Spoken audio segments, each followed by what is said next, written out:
Okay, let's unpack this. Imagine this for a second. You are a highly successful, verified trader. Right. You've been using one of the largest crypto exchanges in the world, Binance, since 2017. So you're not new to this. You're sophisticated, you use API-managed bots, you understand risk. You know the game. Exactly. Then, one day, in March of 2025, your entire futures position, everything, is forcibly closed, liquidated.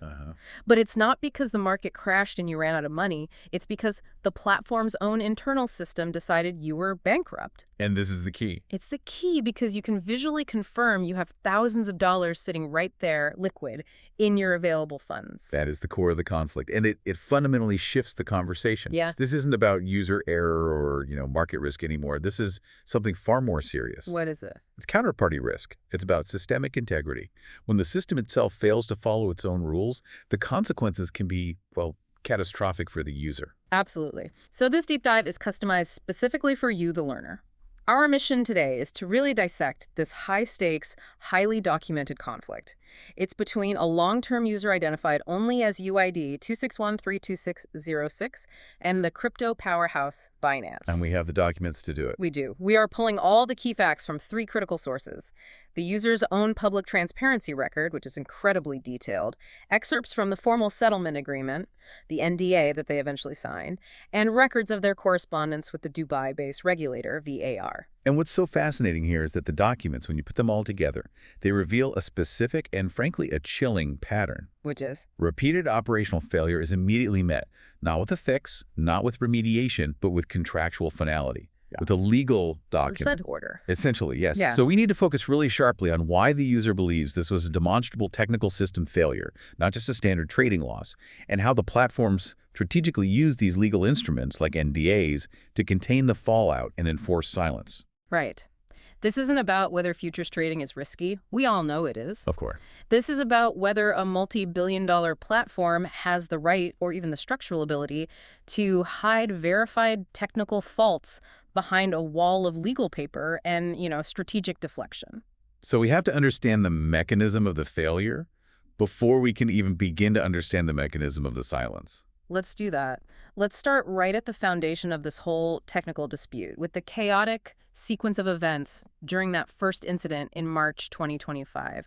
Okay, so to really get what the user's arguing, we have to start with their context, right? Who was this person? Exactly. And the sources make it very clear. This was not some novice trader clicking 100x leverage for the first time. Yeah. This user was verified, profitable, and had been active on the platform since 2017. They were using API-managed bots and, crucially, a cross-margin strategy. Okay, so for you, the learner, let's break that down. Why does using API bots and cross-margin matter so much in this scenario? It matters because it demonstrates a deep level of technical sophistication and control. And cross-margin is the key here. Right. Instead of isolating margin for just one single trade, which is called isolated margin, cross-margin pools all of the available capital in your futures account. The idea is to protect all of your open positions at the same time. It's supposed to be the ultimate safety net. It is. It leverages your entire portfolio's strength to prevent liquidation on any single position. Got it. So if the cross-margin system is working the way it's supposed to, it should look at that entire pool of funds before it liquidates anything. That's its entire purpose. So the core claim here is that the system just failed. It went against its own rules, against a long-term, sophisticated user. Precisely. And the primary trigger event, this thing that happened on March 21st, 2025, it immediately exposes this internal contradiction. What happened? So the user had a large short position on a token called ORCA. It gets liquidated. The result is a realized loss of around $8,500. Okay, which is painful, but that can happen in trading. It can. It would be a standard, if painful, trading loss if the account was truly out of margin. But the internal data, what the user could see, showed the exact opposite. Yes, and this is the smoking gun. Immediately after that first liquidation, the user states they had approximately $8,000 in balance remaining. So not bankrupt. Far from it. This was visually and manually confirmed on their screen. Yet at the same time, the Binance platform marked the account as bankrupt. Hold on. How is that even possible? If you are using a cross-margin account, the literal definition of bankrupt should be that the entire pool of funds, that $8,000, is gone. Right. It should be. How can the system claim bankruptcy while those funds are still visible and, available? That is the core technical mystery. It suggests a fundamental failure in the system's internal logic, a catastrophic one. The theory is that the liquidation engine, it prematurely executed the order based on a wrong calculation of the maintenance margin for just that one ORCA trade.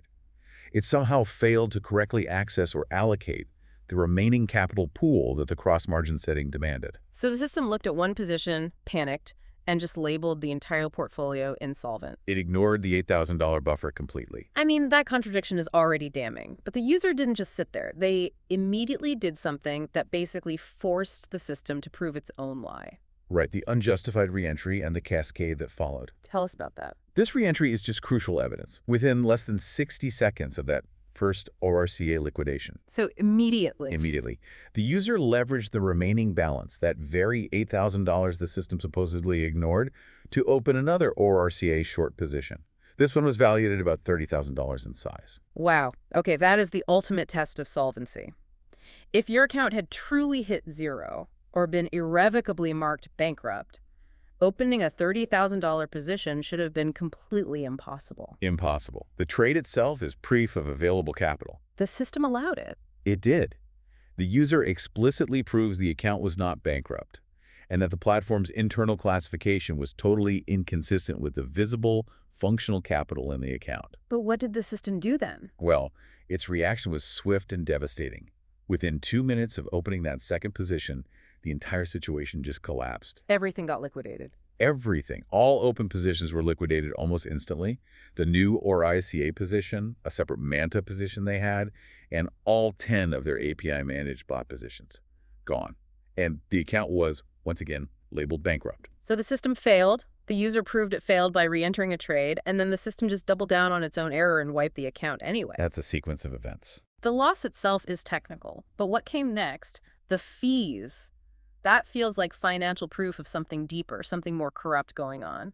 Let's talk about this exorbitant fee anomaly. The fees are where this systemic malfunction becomes, I think, undeniable. The source material shows a total of over $7,000 in liquidation and insurance fees was deducted from the wallet. Wait. If the account has already been declared bankrupt, why are they still deducting fees?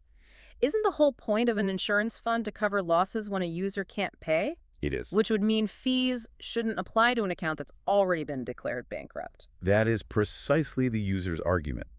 They claim this happened after the bankruptcy declaration, which violates Binance's own stated policy that fees are not charged once an account is formally bankrupt. Okay, so that's one problem. But you said the scale and allocation were even more shocking. Yes. You're referring to the MANTA position fee. Tell me about that. The evidence showed an exorbitant fee deduction of about $6,300, and it was specifically listed under the MANTA position, even though the MANTA position's entire value was only about $6,500. I need to stop you there because for you, the learner, this detail is absolutely critical.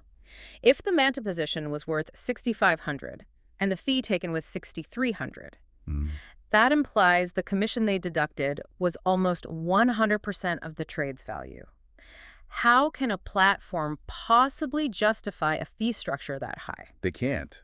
Not under any normal circumstances. The user claims this proves commissions were exceeding 100% of the trade value, which just fundamentally shows a systemic calculation error. It's not just an error, it's a breakdown. It is. And furthermore, the user highlights that the vast majority of the actual loss happened on the ORCA positions, yet this huge $6,300 deduction appeared specifically on the MANTA position. So the accounting was all mixed up. It suggests an internal accounting cross-contamination, where fees for one liquidated asset were wrongly charged against the equity of a completely different one. That sounds less like a risk calculation and more like a corrupt accounting ledger. The system wasn't just miscalculating margin, it was malfunctioning while it tried to calculate its own fees. And that leads directly to the user's hypothesis about the systemic logic flaw. Their review suggested the cross-margin system failed not just once, but in 3 distinct ways. What were they? 1, it failed to allocate the remaining capital to protect viable positions.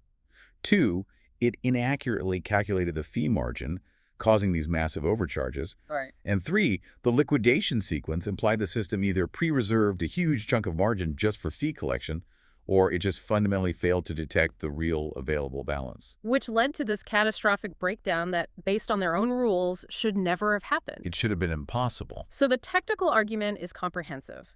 The system saw capital, called the user bankrupt anyway, executed fees that violated its own policies, and just failed at the basic function of cross-margin protection.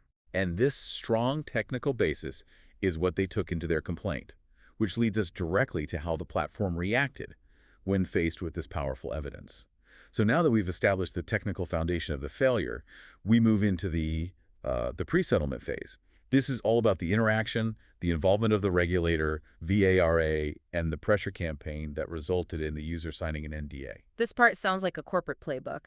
The regulatory lever is VARA, the Virtual Assets Regulatory Authority in Dubai. So for you, the learner, why is a user who lives in Georgia complaining to a regulator in Dubai? It's all about jurisdiction and licensing. The user based their complaint on Binance FZE, which is the licensed Dubai entity that conducts virtual asset activity in the Emirate of Dubai. So they're targeting the regulated part of the company. By targeting the entity in a very strict jurisdiction, the user effectively raised the platform's internal risk profile. And the moment they began the formal complaint process with VAA in April 2025, providing this meticulous 13-page case file and all the documentation, Everything changed. Binance's behavior shifted immediately. What was this panic signal the user documented? The user noted that before they mentioned VA, their support experience was just weeks of silence, missed deadlines, and, copy-pasted apologies. The classic runaround. Total runaround. The moment VA was mentioned, everything flipped.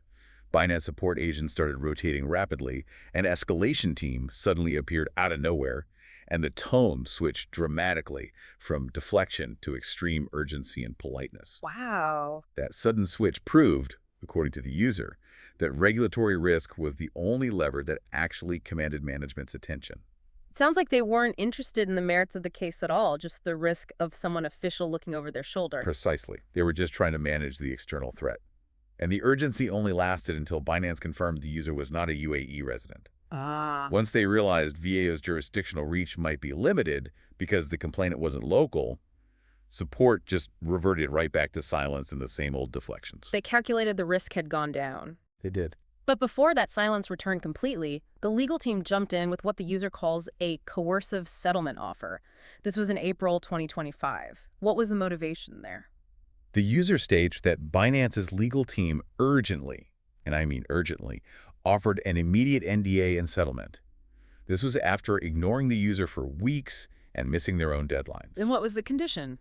The express condition was that the user refrained from submitting any further materials to the regulator. The motivation was transactionally clear: pay them to secure their silence and avoid a formal public investigation by VAR into their system failures. The user claims this created a coercive environment. So for you, the learner, what does coercion or duress even mean in a legal settlement context, especially when you're dealing with a global giant like this? Well, it's a tough thing to prove legally in arbitration, but the claim of coercion usually rests on a huge imbalance of power and circumstances that really limit free choice. What were the elements here? The elements cited are the very limited time they were offered to review this complex legal text, the severe financial pressure the user was under from the losses, and the lack of any meaningful opportunity to get external legal counsel who could actually advise on Hong Kong arbitration rules within that tight window. So the implication is, take this immediate, much lower offer and sign the gag order, or face years of financial limbo and uncertainty fighting us. That's the choice they were presented with. So what was the actual offer made to secure this silence? The final settlement was a token voucher for 10,814 USDT. And the user points out this was significantly lower than their claimed $19,000 loss. It was. And the other critical component of the offer was the immediate removal of all the trading restrictions that had been imposed on the user's account. So they paid a discounted price for silence, and the user, feeling like they were under duress, signed the agreement. Let's really dissect this settlement agreement, this NDA, because this document is the iron curtain the platform tried to erect. We have to analyze the specific language. It outlines the total control Binance was trying to retain over the whole narrative and the user's future actions. Let's start with Clause 6.1, no admission of liability. Okay, so Clause 6.1 explicitly states that the agreement is entered into purely for compromise and shall not be represented or construed as an admission of liability or wrongdoing on Binance's part. That's standard, but Very strategic. Very. Binance is saying, we are paying you, but we are buying you off. We are not admitting our system broke. They resolved the financial issue without creating any legal precedent that could be used against them in the future. And the scope of this settlement, the settled claims, it covers everything, right? Not just the money, but all potential ways of getting redress for this incident. Absolutely. The agreement acts as a full and final settlement of all actual or potential claims related to the issues. More than that, Clause 3.3, the irrevocable waiver and release, states the user irrevocably and unconditionally waives and releases Binance from any and all actual or potential claims. The door is slammed shut on the March 2025 event forever. Forever. Now, for you, the learner, this is where it gets really interesting. The binding silence. Clause 7 on confidentiality. This is designed to just bury the entire event. This clause is absolute. The user agrees to keep strictly confidential the existence of the agreement, its terms, any draft, the dispute itself, the settled claims, and all related discussions. It is a total gag order. And the penalties for breaking that are severe. I saw the phrase irreparable damage. That phrase is a massive contractual threat. By agreeing that a breach causes irreparable damage, the user is essentially pre-approving the platform's right to seek immediate court injunctions to stop them from speaking. And they can sue for damages. Yes, the user must indemnify Binance for all resulting damages, including reputational harm.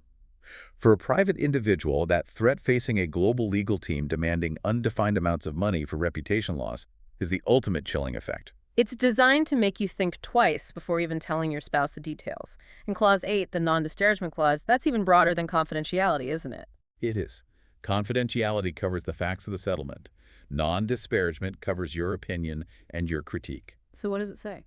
The user promises not to make any comments, written or verbal, that defame, disparage, or in any way criticize or are negative to the business reputation, practices, or conduct of Binance related to the claims. And it extends to private comments. Publicly or privately. This clause tries to suppress critical thinking about the platform's reliability, not just the details of one payment. That is an astonishing level of control. If you, the learner, sign one of these, you're effectively agreeing to permanently suppress your own personal experience and critical analysis of a major technical failure. And then there's the ultimate structural defense, jurisdiction. The agreement is governed by the laws of Hong Kong, and any disputes have to be referred to arbitration administered by the HKIAC, the Hong Kong International Arbitration Center. Okay, so why does arbitration in Hong Kong matter so much to a user in Georgia, especially when we're talking about a loss of around $19,000? It matters because HKIAC arbitration is designed for high-value international corporate disputes. It's incredibly costly, it's complex, and it requires specialized, expensive international legal counsel. It's not for small claims. Not at all. For a loss of $19,000, even if that loss is proven to be entirely the platform's fault, the cost of just starting and prosecuting that arbitration would likely exceed the entire amount of the claim, maybe by multiple factors. So this clause isn't really a mechanism for dispute resolution for the average user. No, it is a sophisticated, structural denial of justice by cost. They offer a settlement to silence you and ensure that if you ever break that silence, the only remedy available is an unachievable, high-cost international legal battle. So the user signs the NDA under pressure in April 2025. And that contractually seals the March incident. But the user's whole argument is that since the underlying technical issues were never addressed or even admitted, the failure was just destined to repeat itself. And it did. The critical recurrence happened on October 10th, 2025. This second incident is so vital because it moves the claim from being a potential one-off glitch to a demonstrable systemic flaw. That's exactly right. The user confirms that the same, or at least a materially similar, system failure recurred. What happened? The UI, again, presented the account as bankrupt when it shouldn't have been, positions were forcibly closed, and the fees that were executed were, once again, inconsistent. This repetition proves the structural nature of the problem. It suggests the core logic in the cross-margin or liquidation engine was never actually fixed after March. So how did Binance respond to this October incident, given that they now had a prior NDA sealed incident on the exact same issue? Well, they acknowledged system issues internally and via chat. They called it an operational incident. So they admitted it this time. In a way. They provided payment under something they branded the Together Initiative. The Together Initiative. Yes, and they claimed this initiative was set up specifically to address operational faults that happened during that time period. but they were very, very careful with the language they used. How so? Binance support characterized the payment as a goodwill gesture to provide some assistance. They explicitly stated it was not a formal compensation or settlement. That distinction, goodwill gesture versus formal compensation, that is classic legal maneuvering. Yeah. Why is that specific phrasing so important to the platform? Because if it's just a gesture, it doesn't admit fault, and it doesn't create a legal precedent that can be used against them later. Right. If they admit it's compensation for a system failure, it might jeopardize their entire legal shield, including that NDA they signed back in April. They want the benefit of providing a payout to smooth things over without incurring the legal burden of admitting liability. But the financial payout itself, that was also contested, wasn't it? Which, again, shows the platform's control over the narrative of loss. Correct. The user received $2,000 in USDC under this initiative. Yep. However, based on Binance's own published ranges and criteria for calculating losses under this Together initiative, the user calculated that their loss would justify a substantially higher figure. They asserted the $2,000 was far less than the documented loss they actually experienced. So it's another pattern of minimizing both the legal liability and the financial redress. And this sequence, the repetition of the failure followed by this very strategic payment, this creates the core legal and ethical contradiction that the user is now fighting against. This is the absolute crux of the user's argument about transparency. Binance is holding a dual stance. Right. On one hand, they admit in their support chats that system failures happened in October. That's a factual admission of an operational incident. Okay. On the other hand, Binance simultaneously insists that the prior NDA from April, which covers the functionally identical March incident, remains valid and legally binding. So they're essentially saying, yes, our system failed now, proving your claims about our instability, but you are not allowed to talk about the last time this exact same thing happened because you signed a non-disclosure agreement. Exactly.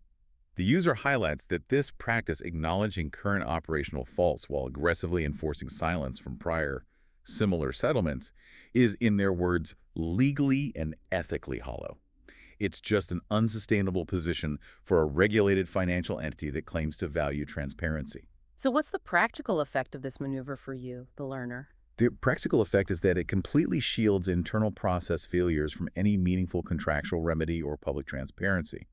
Binance gets to admit a system fault exists today without incurring any consequences for the past failure caused by that very same fault. By enforcing the NDA, they make sure that the critical details from the March failure remain hidden. Yes, and it blocks the user from creating a legally cumulative case based on two documented identical system errors.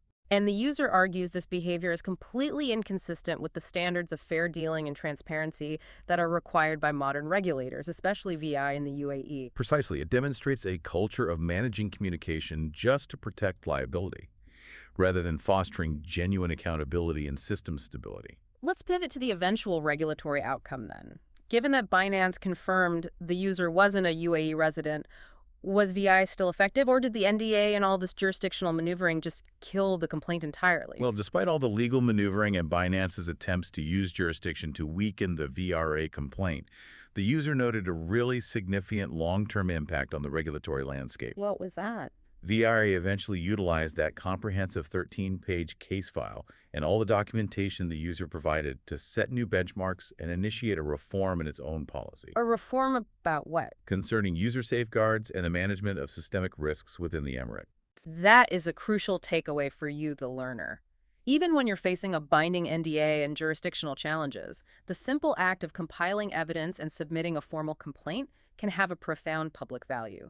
It can force regulators to actually improve their standards. The failure of one system led to the improvement of regulatory oversight for everyone. Okay, so having explored the system failure and the legal shield they put up, we now move to part 4, the corporate strategy that Binance used to manage these user complaints. This section really exposes the tactics that are focused on attrition and evasion. This is where the imbalance of power feels the most acute. This is the corporate playbook, and it's designed to guarantee that the user gives up before they ever reach a formal resolution. What specific tactics did they employ to shut down any internal resolution after that second incident in October? First, they just closed all internal avenues. They completely refused to issue a formal, written legal clarification about whether a verified repeated system fault would supersede a prior NDA. So the user was just seeking clarity on the contract? They were. And Binance simply refused to engage on that question internally. And instead, they advise the user to go external. Now, this sounds innocent, but you argue it's a strategy of weaponizing cost. It is the ultimate deflection. Binance knows that pursuing international litigation, or specifically HKI Act arbitration in Hong Kong, is prohibitively expensive for a loss of this size. We're talking about $19,000 for the first claim and a smaller amount for the second. Exactly. By directing the user to this costly external forum that demands tens of thousands of dollars in fees just to start the process, they effectively guarantee that the case will not be resolved. They functionally kill accountability through financial exclusion. So the contract provides an avenue for dispute resolution HKI Act, but the cost of actually using that avenue is intentionally set so high that the average user can never access it. The remedy is theoretically available, but practically impossible. That is the function of the contractual design. They rely on the fact that the vast majority of users, when faced with a choice between a discounted, immediate settlement with silence or a years-long, six-figure legal battle in Hong Kong, will choose the settlement. Regardless of the merits of their case. Regardless. And beyond just the cost barrier, the user documented Binance's communication pattern, this agent rotation tactic, which seems designed explicitly to exhaust the user. The user documented a deliberate strategy for maximum attrition.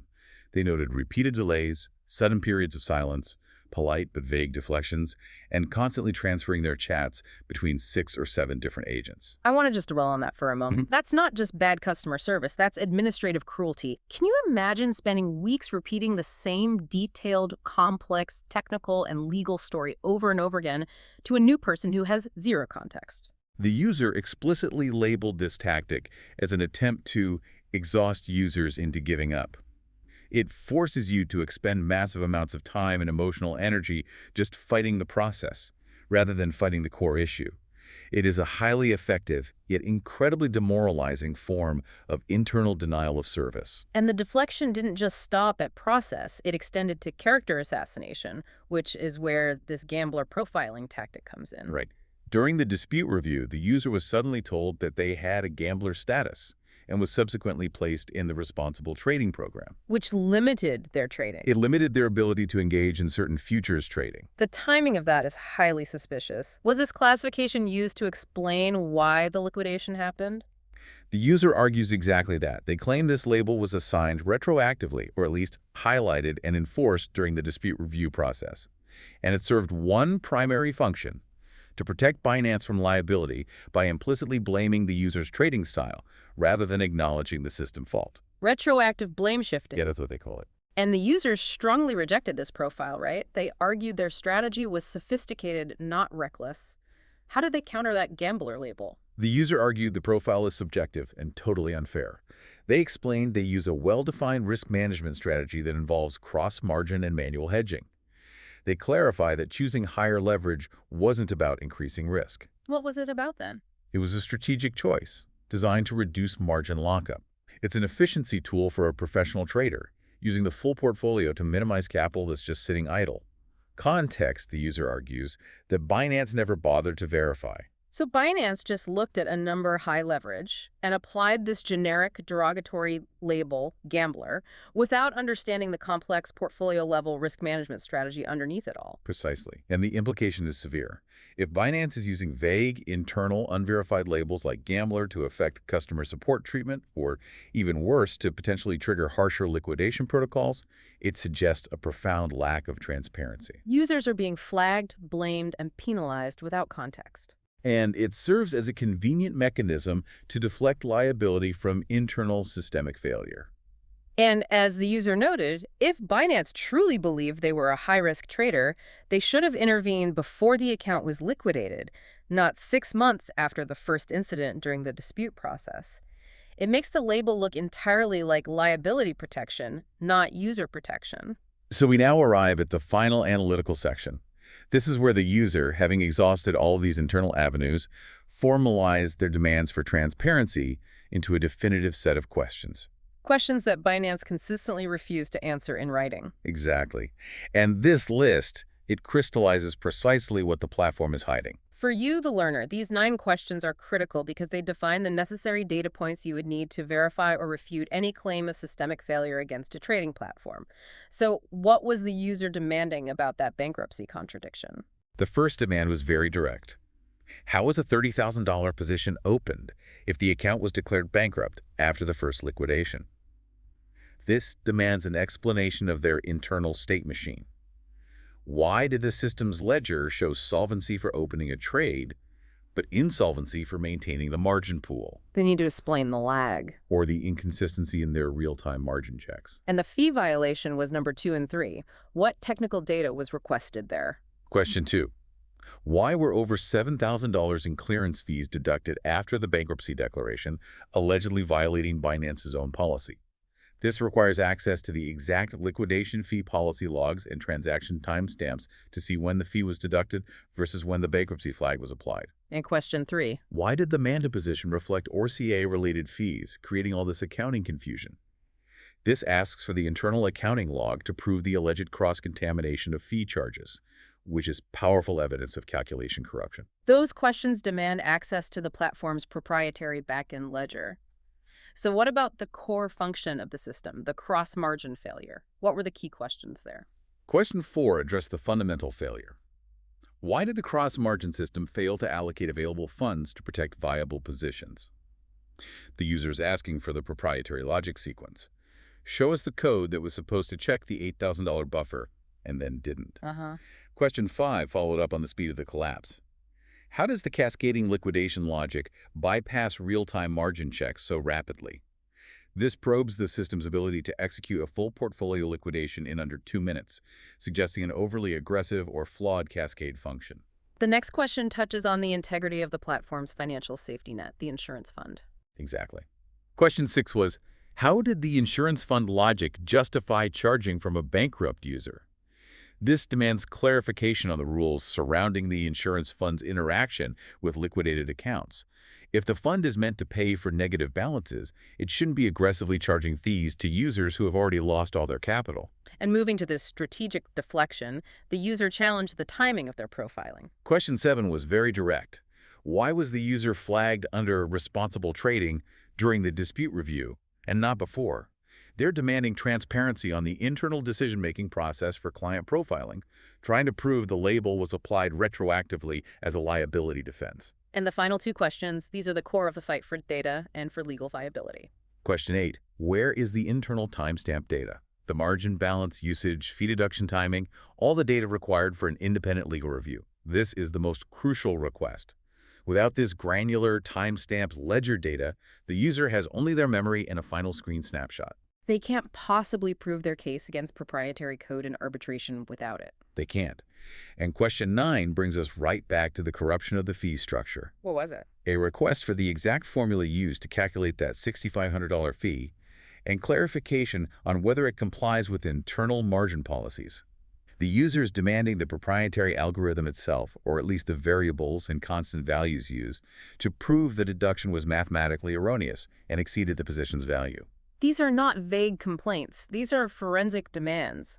And the user wasn't just asking nicely. They were demanding the platform uphold its own contract, specifically invoking their right to a formal, transparent response based on the manifest error clause. Right. A manifest error clause typically means that if there is a clear, obvious error in pricing or execution like that, 100% plus fee anomaly, the platform has to provide justification or a correction.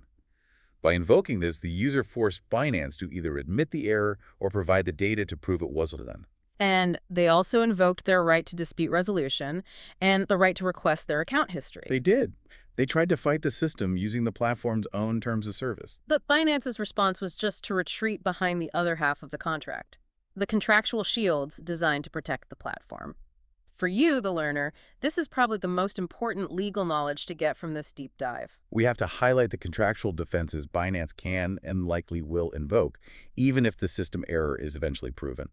Let's start with the limitation of liability. Clause 30.1. It states that Binance is generally not responsible for user losses unless they arise from gross negligence, willful misconduct, or fraud. That is an extremely high bar to clear. Right. Technical errors or glitches, even systemic ones, can often be defended as simple negligence or just operational risk, not willful misconduct. The burden of proving gross negligence falls entirely on the user. And even if a user manages to prove gross negligence, the liability cap severely limits any financial recovery. Absolutely. The contract typically limits compensation to the total fees paid by the user in the last 12 months. So for you, the learner, if you suffer a $100,000 loss due to a system glitch, but you only paid $500 in trading fees that year, They can argue their maximum exposure is $500. that's right, it renders the system functionally immune to liability that's proportional to the harm it actually caused. And they also rely on the as-is defense. Yes. Services are provided on an as-is basis, which allows Binance to argue the user assumes inherent risk, including technical glitches and system malfunctions. They essentially say, you know this is cutting-edge experimental technology, you accept the risk of bugs. If you combine all of these contractual shields, the high bar of gross negligence, the minimal liability cap, the confidentiality of the NDA, and the prohibitive cost of HKIAC arbitration, the user is left with a legal pathway that is, in reality, a dead end. That is the transparency verdict the user arrived at. Yeah. The failure of Binance to transparently address those 9 core questions and the subsequent enforcement of silence leaves no alternative but public dissemination and a push toward formal arbitration, even if it is financially ruinous. The user's statement just captures the imbalance so profoundly. If even the regulators go silent, then justice simply doesn't exist for users like me. The terms of service effectively transform into the terms of surrender. We started with a system failure, a visible inconsistency between available funds and a bankruptcy flag, and we have ended with a profound question of institutional accountability.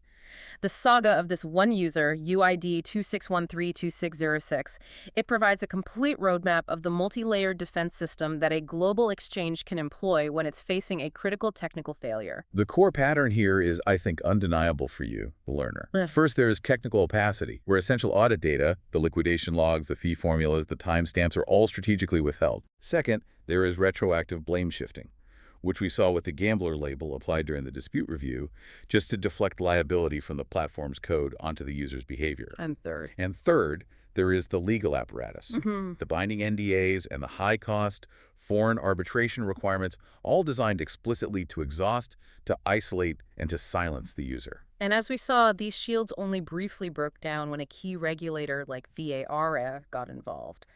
The result was that immediate transactional offer of an NDA, a silence voucher, really. To shut down the external risk posed by that regulatory scrutiny. Exactly. So as a learner engaging with these global exchanges, you now have to understand that the true risk isn't just market volatility or the possibility of losing money on a bad trade. It is navigating this landscape of technical risk, strategic silence, and a legal complexity that overwhelmingly favors the platform. This case really demonstrates that the contractual fine print, the part governing liability, jurisdiction, and confidentiality, is often more decisive in determining your outcome than the trading logic or the system's actual performance. We do have to remember the silver lining here. The user's documented evidence did lead VAR to use the case materials to set new benchmarks for user safeguards. It confirms the profound public value of refusing to accept silence. That's true. But if an exchange admits a technical fault occurred in chat regarding one incident, yet still insists that an NDA signed under pressure remains binding regarding an identical prior incident, what does this ultimately reveal about the true purpose of customer settlements in the digital asset world? Are these agreements authentic remedies for harm suffered? Or are they simply legal tools purchased at a discount to manage and suppress reputation risk? That is a fundamental question of systemic trust and transparency for you to mull over and explore on your own.